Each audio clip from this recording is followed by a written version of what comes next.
Hello student, स्वागत है आपके यूट्यूब चैनल निराला स्टडी में।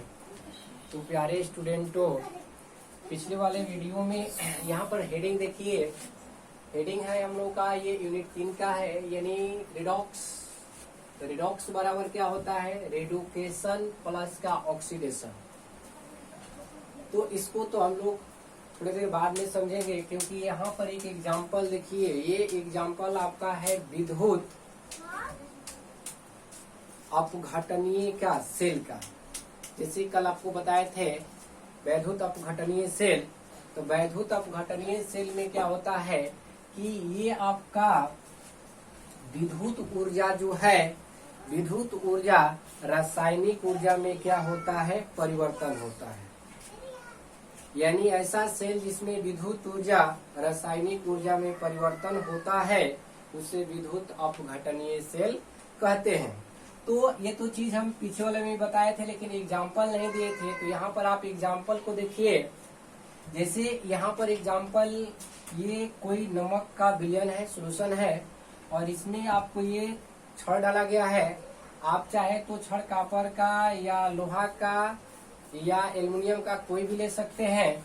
और इसमें एक क्या कीजिए कि छड़ डालने के बाद ये वायर है, तार है, इस साइड से एक तार इसमें लपेट लीजिए इस छड़ में, और क्या कीजिए कि एक बैटरी से जोड़ दीजिए। जैसे कि 12 वोल्ट का बैटरी से ही आप जोड़िए, तभी जाके उसमें आप देखेंगे।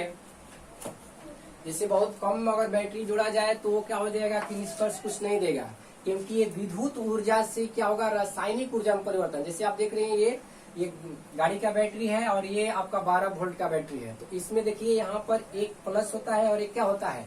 माइनस होता है। तो आप ये बैटरी देख रहे हैं, तो इस बैटरी को यहाँ पर आप क्या कीजिए, दोनों वायर को निकाल लीजिए और एक प्लस और एक माइनस से आप क्या कीजिए, जोड़ दीजिए। तो जोड़कर जब आप इसमें देखेंगे तो कहीं कहीं पर यहाँ पर आपको बुलबुला नजर आएगा। ये क्या हो रहा है? यानी विद्युत ऊर्जा से रासायनिक ऊर्जा में परिवर्तन हो रहा है। या इसका देखेंगे कि ये जो आप मान लीजिए कि किसी चीज का भी लिए हैं, तो इसका क्या हो जाएगा? आपका कलर चेंज हो जाएगा। तो ये आप एग्जाम्पल घर पर भी कर देख सकते हैं। बहुत इजी एग्जाम्पल है। और इस तरह से आप एक क्या कीजिएगा, बैटरी भी ले लीजिएगा, 12 वोल्ट का होना चाहिए। मान लीजिए कम का ले लीजिएगा तो नहीं होगा। मान लीजिए कि अब एक छोटा सा सेल लीजिएगा तो नहीं हो पाएगा, क्योंकि एक कम से कम इसको 12 वोल्ट होना चाहिए। और नमक का एक सोल्यूशन ले लीजिएगा और एक छड़, 2 छड़ लीजिएगा। ये दोनों छड़ जो है, एक भी मेटल का भी हो सकता है, धातु का, या अलग अलग भी लेंगे तब पर भी कोई दिक्कत नहीं होने वाला है। तो ये आपको हम अभी समझाएं वैद्युत अपघटनीय सेल। तो वैद्युत अपघटनीय सेल में क्या देखेंगे कि ये तो रासायनिक है, और यहाँ पर एक बैटरी हम लोग जोड़ दिए। तो ये बैटरी क्या करता है? ऊर्जा देने लगता है। तो इससे आप ये दोनों में देखेंगे इसमें कि कहीं कहीं पर क्या होगा, बुलबुला निकलने लगेगा, या इसके जो छड़ हम लोग डाले हैं इसका कलर क्या हो जाएगा? चेंज हो जाएगा। तो ये हम लोग का क्या है? यानी विद्युत ऊर्जा से रासायनिक ऊर्जा में क्या हो रहा है? परिवर्तन हो रहा है। ठीक है। तो चलिए, आज का टॉपिक जो है हम लोग का, ये है रिडॉक्स बराबर रेडुकेशन प्लस का ऑक्सीडेशन। यानी रेडुकेशन की मतलब होता है अवकरण, ऑक्सीडेशन के मतलब होता है क्या? ऑक्सीकरण। ये चीज आपको 11th में बहुत अच्छे से बताया गया है, ये भी ध्यान रखेंगे। आपको यूनिट याद होगा कि 11th में यूनिट 8 में आप लोग को बताया गया है। तो यहाँ पर आप देखिए, रेडॉक्स अभिक्रिया पहले किसे कहते हैं? तो रेडॉक्स अभिक्रिया के मतलब क्या होता है? यानी ऑक्सीकरण और अवकरण अभिक्रिया दोनों क्या होती है? साथ साथ होती है। तो उसी को कहा जाता है रिडॉक्स अभिक्रिया। रेड के मतलब यहाँ से देख रहे हैं आप, ये RED के मतलब होता है रेडुकेशन, और OX का मतलब होता है क्या? ऑक्सीडेशन। तो यहाँ पर आप ध्यान दीजिए कि रिडॉक्स अभिक्रिया जिसे कहेंगे हम लोग, यानी वैसा अभिक्रिया जिसमें ऑक्सीकरण और अवकरण दोनों अभिक्रियाएं क्या होती है? साथ साथ होती है, उसे रिडॉक्स अभिक्रिया कहते हैं। अब उसके बाद आपका टॉपिक आता है रेडुकेशन। तो रेडुकेशन में देखिए, यानी इसका नाम अवकरण भी होता है, या इसको अपचयन भी बोला जाता है। इसको अवकरण बोल सकते हैं या अपचयन। तो अपचयन या अवकरण के मतलब क्या होता है कि इसमें इलेक्ट्रॉन ग्रहण करने की क्रिया को ही कहा जाता है क्या, अपचयन। यानी उसमें इलेक्ट्रॉन क्या करेगा, ग्रहण करेगा। तो जब ग्रहण करेगा तो उसको कहा जाता है क्या, अवकरण। इस तरह से इसमें एग्जाम में आपको ऑक्सीकरण और अवकरण के बारे में क्या करता है कि दे देता है कि भेद लिखिए। तो यहाँ पर भेद भी हम लिख दिए हैं ताकि आप आसानी से क्या कर सकते हैं, लिख सकते हैं। यहाँ पर अवकरण में देखिए, इसमें कह रहे हैं कि इलेक्ट्रॉन का ग्रहण करना। इलेक्ट्रॉन क्या करता है, ग्रहण करता है, ठीक। इलेक्ट्रॉन की प्राप्ति, इसमें इलेक्ट्रॉन की क्या होती है, प्राप्ति भी होती है और इलेक्ट्रॉन का इसमें लाभ भी होता है। जैसे मान लीजिए आपका कैलोरीन है, तो कैलोरीन का कितना होता है, 17। एक ये क्या करता है, ग्रहण करता है। तो इसमें इलेक्ट्रॉन में क्या होता है, लाभ हो गया।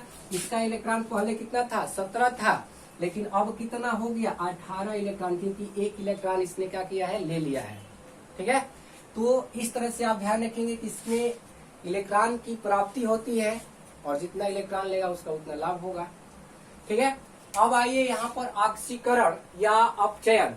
तो ऑक्सीकरण का मतलब क्या हुआ कि इलेक्ट्रॉन दान करने की जो क्रिया है उसे कहते हैं हम लोग क्या, ऑक्सीकरण। यानी इलेक्ट्रॉन जब दान करेगा तो उसे क्या कहेंगे, ऑक्सीकरण कहते हैं। अब यहाँ पर ध्यान दीजिए, दूसरा क्या है कि ऑक्सीकरण संख्या में क्या होती है, वृद्धि होती है। जब ये दान करेगा तो ऑक्सीकरण संख्या में वृद्धि, अभी आपको डिटेल में बताया जाएगा, ठीक ना, कि ऑक्सीकरण में वृद्धि किस तरह से होता है, ये आपको नेक्स्ट यूनिट में मिलता है। और ऑर्गेनिक इनऑर्गेनिक में मिलता है, एक चैप्टर है, उसी चैप्टर में आपको मिलेगा कि कैसे बढ़ता है। जैसे आप भी जानते हैं कि लोहा का जो होता है उसका 2 भी होता है ऑक्सीकरण संख्या और 3 भी होता है।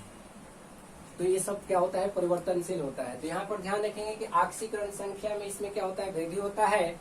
इलेक्ट्रॉन मुक्त करना, यानी इलेक्ट्रॉन भी इसमें क्या करता है, मुक्त कर देता है, दूसरे को दे देता है। और इलेक्ट्रॉन की क्या होती है, हानि हो जाती है। अगर मान लीजिए ये सोडियम है, तो सोडियम अगर एक इलेक्ट्रॉन को दान किया तो इस पर सोडियम पर क्या हो जाएगा, प्लस। लेकिन यहाँ तो इसके इलेक्ट्रॉन की संख्या 11 होना चाहिए था, लेकिन अभी यहाँ पर 11 नहीं होकर ये 10 ही हो गया, क्योंकि एक इलेक्ट्रॉन इसने क्या किया है, अपना खो दिया, यानी दान कर दिया। तो यहाँ पर आप लोग अच्छे से समझ पाए होंगे कि रिडॉक्स अभिक्रिया क्या है।